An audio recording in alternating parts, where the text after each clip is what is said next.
देशों से थोड़ी सी भूमि आनी चाहिए, थोड़ा सा जल आना चाहिए।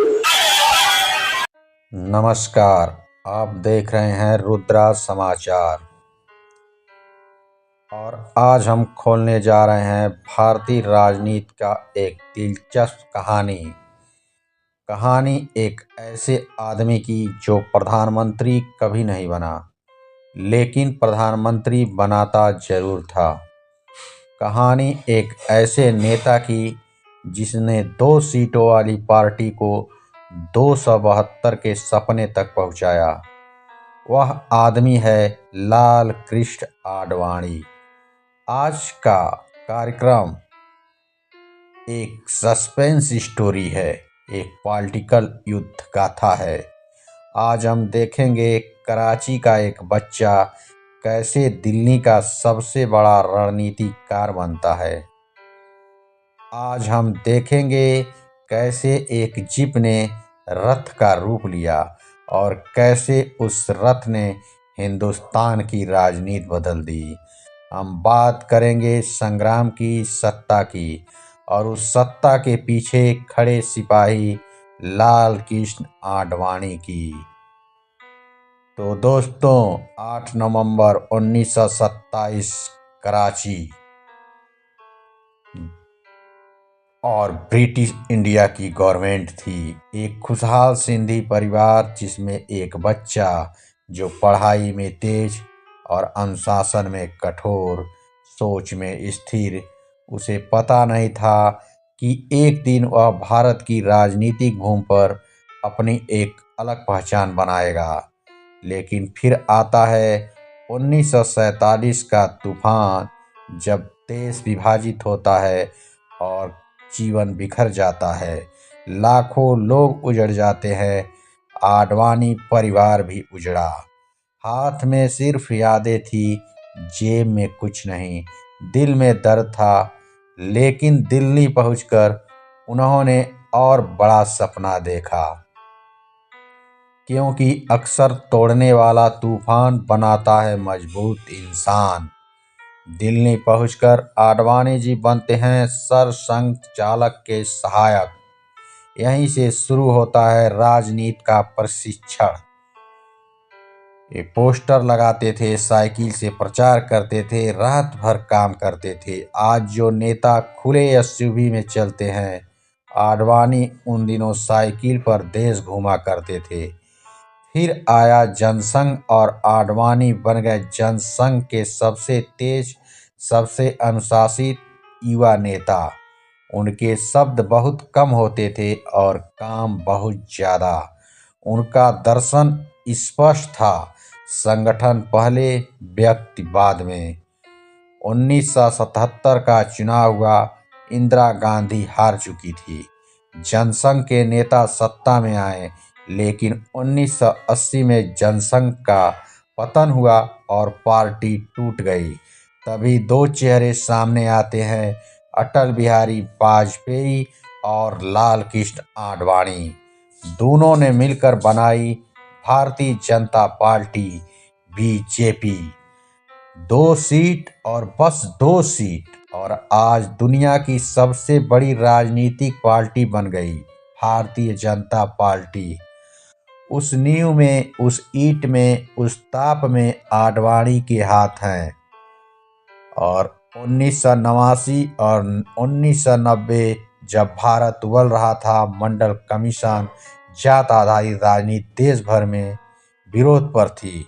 उधर बीजेपी एक नया कार्ड खेलती है, एक नया अध्याय लिखती है और एक नई हवा देती है। और उस हवा के सिर में सुगंध नहीं, संग्राम था। और उस संग्राम का सेनापति थे लाल कृष्ण आडवाणी। दोस्तों, अब जो आप सुनने जा रहे हैं वह एक राजनैतिक घटना नहीं, एक क्रांति है। 25 सितंबर 1990 सोमनाथ मंदिर। एक जीप आती है, जीप पर लकड़ी का ढांचा है, संतों का आशीर्वाद है और हजारों की भीड़ है और जीप बनती है। राम रथ। रथ पर चढ़ते हैं लाल कृष्ण आडवाणी और शुरू होती है वो यात्रा जिसने भारतीय राजनीति को हमेशा के लिए बदल दिया। 10,000 किलोमीटर और 500 सभाएं, हर शहर में भीड़, हर गली में जयकार। और तब और सिर्फ तब बीजेपी 2 सीट से निकलकर 120 सीटों पर पहुंचती है। लेकिन यात्रा थमी नहीं। क्यों? क्योंकि लालू प्रसाद यादव ने सामाजिक संतुलन को आधार बनाकर आडवाणी को गिरफ्तार कर दिया। देश में उबाल आ गया, राजनीति में तूफान मच गई और बीजेपी का कद आसमान पर पहुंच गया। दोस्तों, कहानी यहीं खत्म नहीं हुई है, कहानी तो अब शुरू हुई है। आडवाणी जी जेल चले गए, लेकिन पार्टी को आसमान दे गए। और फिर 1996 अटल बिहारी वाजपेयी प्रधानमंत्री बने, और सिर्फ 13 दिन के लिए।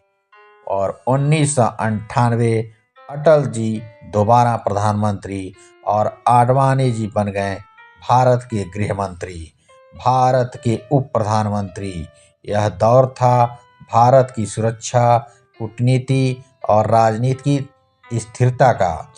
कारगिल, 814, आतंकवाद का पहला बड़ा दौर। हर फैसले में आडवाणी की छाप दिखती थी, कड़े, साहसी और स्पष्ट तरीके से। अब आता है वो हिस्सा जिसे आज भी लोग राजनीतिक रहस्य कहते हैं। आडवाणी इतने बड़े नेता और इतने अनुभवी, इतने लोकप्रिय, लेकिन कभी प्रधानमंत्री क्यों नहीं बने? क्योंकि अटल बिहारी वाजपेयी की छवि बहुत विराट थी, क्योंकि पार्टी अंदर से बदल रही थी। राजनीति में कभी कभी ताकत से ज़्यादा समय मायने रखता है, और समय आडवाणी के साथ नहीं था। और 2004 राजग हार गया। 2009 में आडवाणी खुद पीएम कैंडिडेट बने, लेकिन जीत नहीं मिली। यही वह मोड़ था जहां राजनीति का पहिया एक नए व्यक्ति की ओर मुड़ा, और वह व्यक्ति था नरेंद्र दामोदर दास मोदी। मोदी युग और आडवाणी का मौन। 2013 बीजेपी ने नरेंद्र मोदी को पीएम कैंडिडेट घोषित किया। आडवाणी जी ने आपत्ति जताई, लेकिन फिर संगठन के निर्णय का सम्मान किया।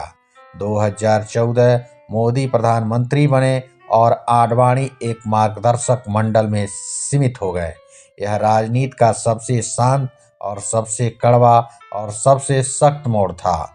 आज जब बीजेपी को देखेंगे, उस संगठन की हर ईंट में, हर शाखा में, हर बूथ में, हर कार्यकर्ता में आडवाणी की मेहनत है।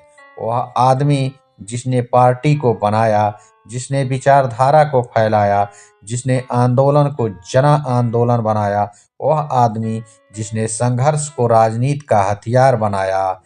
दोस्तों, आज के इस शो में हमने सिर्फ एक व्यक्ति नहीं देखा, हमने एक युग देखा। यह था लाल कृष्ण आडवाणी, राजनीति का लोहे का आदमी। उन्होंने सिखाया पद कितना भी बड़ा हो जाए, विचारधारा उससे बड़ा होती है। उन्होंने दिखाया राजनीति में लड़ाई जीतने से ज़्यादा लड़ाई लड़ना जरूरी है। और सबसे बड़ा पाठ पढ़ाया, नेता का कद पद से नहीं, उसके संघर्ष से बनता है। नमस्कार, आप देख रहे हैं रुद्रा समाचार। अगर ये वीडियो पसंद आई हो तो चैनल को लाइक एवं सब्सक्राइब करें। धन्यवाद।